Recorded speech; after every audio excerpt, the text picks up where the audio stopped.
Hello, my name is Trevor Birch. I'm 20 years old. I'm from Ellington, Connecticut, and I've been tricking since 2014. This year at Battle of Fury, I wanted to do something a little different than my usual vlog.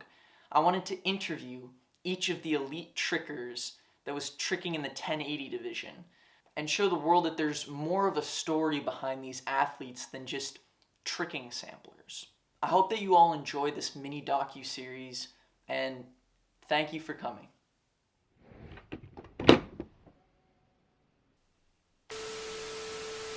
These are the faces of the trickers from the 1080 division of Battle of Fury.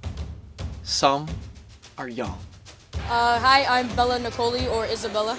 I'm 13 years old. I'm from Boston, Massachusetts, and I've been tricking since I was 2 years old.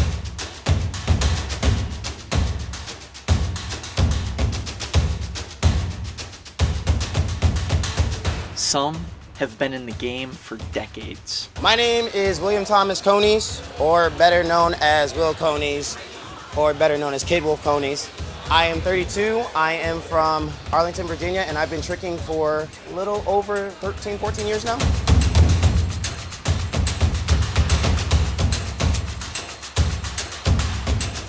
And some of them are from halfway across the globe.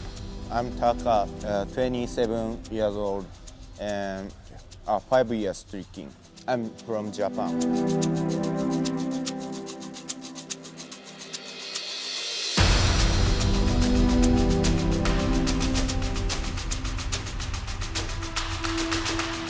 No matter where the face is from or how old the face is, each one is of an incredible athlete. But deeper than that, each one of these faces has their own story to tell, and every story is important.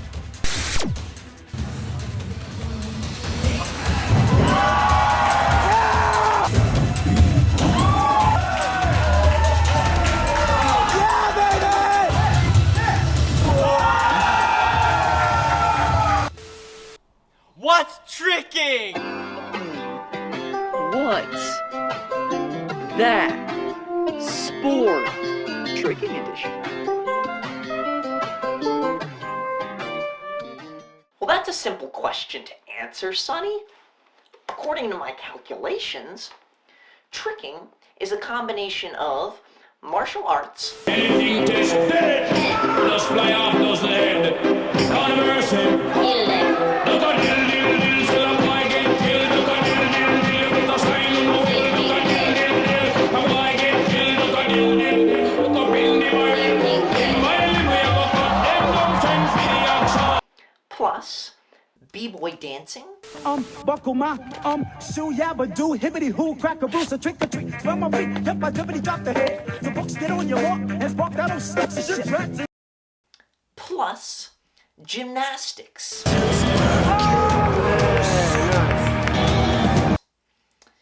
And the final ingredient in all of that is hype.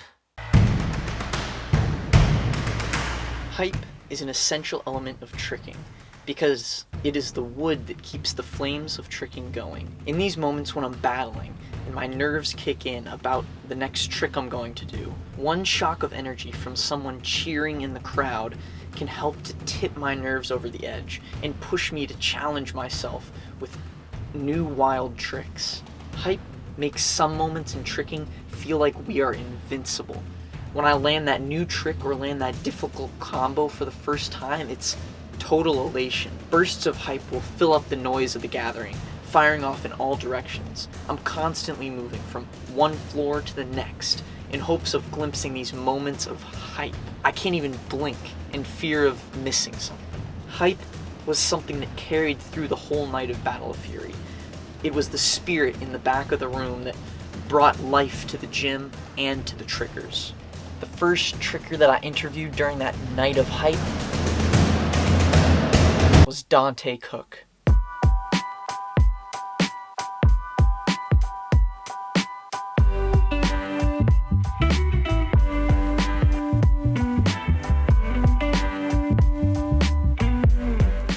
Yo, I am Dante Cook. I am 19 years old. I've been training for tricking like little over 4 years, or almost 4 years now, and I am from Texas, Dallas, Texas.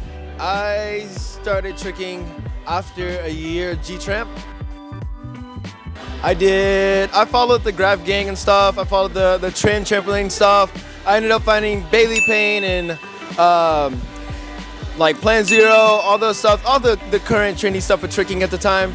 And I was gonna get back into G-Tramp, and then one day I went to like a local gym, and I seen one like tricker from like wherever in Texas, and he like showed me box cutters and like spike knives, and it just blew my mind. It's the first time I've ever seen tricking in front of my face, and at that moment I was like, yeah, I don't have to wait to go to a trampoline park. I don't have to wait to go to a friend's house for a trampoline. I was like, I can do tricks now, whenever, and at that moment I was just like, yeah, tricking's the shit. Like I need to do tricking now. Yeah. The reason why I choose tricking over any sport is because, I think it's a lot easier to express yourself behind your tricks, behind your samplers, especially with the community we have coming on tricking, like, BBB and such.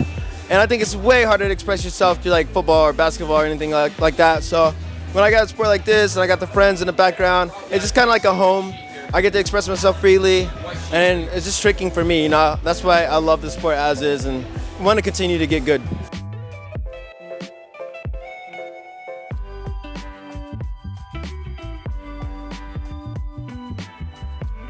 I sort of almost don't focus on my style. I kind of just go with the feeling. I kind of like, whatever I'm feeling in a day, I get really fidgety, or if I'm real sad, I'm just like super, super happy.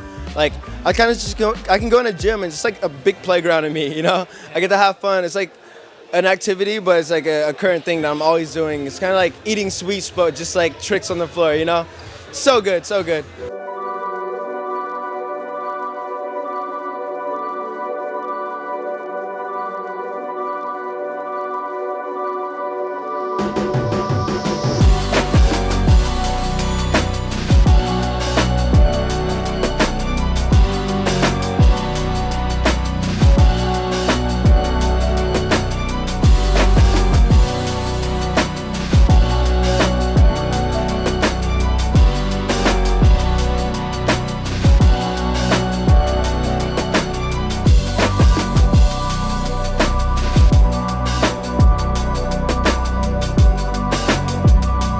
The hype that tricking holds is contagious. It's so contagious, it's spread across the ocean and all around the world, reaching the island of Japan, Australia, and gone as far north as the chilly climate of Finland, the homeland of the next tricker that I interviewed. His name is Johannes Antila.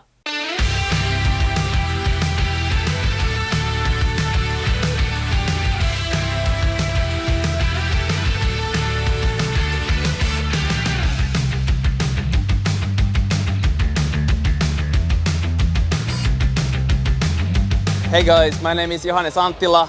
I've been tricking for 10 years and I'm from Finland. In 2006 I started diving. My mother kind of just put me there because she saw that I was into like jumping to the water and trying to do like some flips. So that's how I started to learn flipping. Then I got into a gymnastics group, but I never competed. I did that for like 5 years.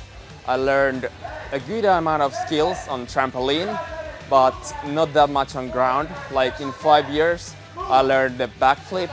I learned like a round of full as my best trick. But then I started to film myself and like really try to progress as much as possible with flips.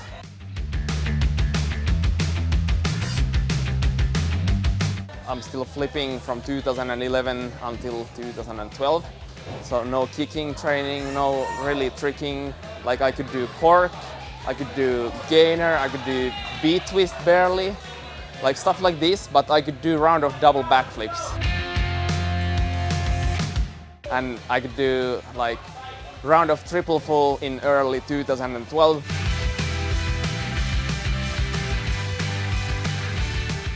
But I could not do like 540 kick. I could not do like any kicks. So I guess I've been tricking since then, but I would say that in 2013 I really catched the kicks and like broadened my style and became like a real tricker.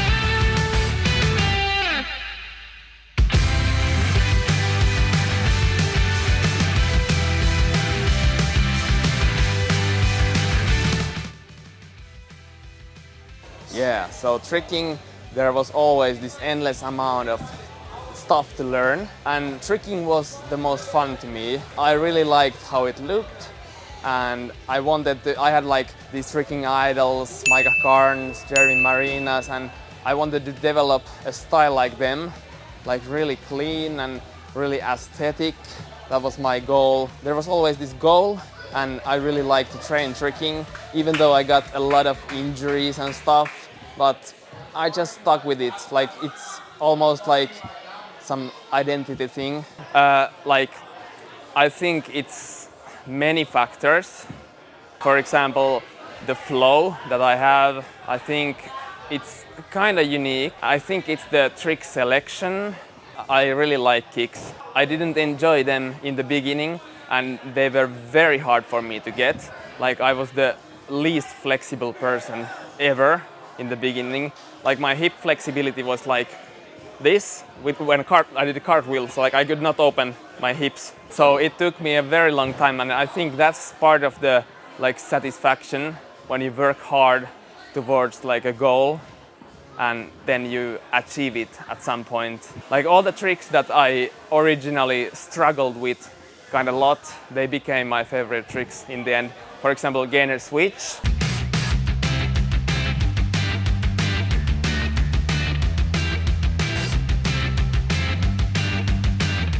The shuriken cutter, also like jackknife, these took me way long.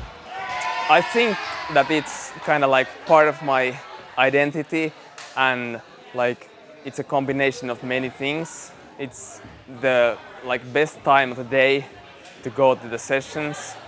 Like I feel alive, I feel good when I go to train tricking, and also just like this constant like evolution with tricking. It's just what I do, like it's part of me.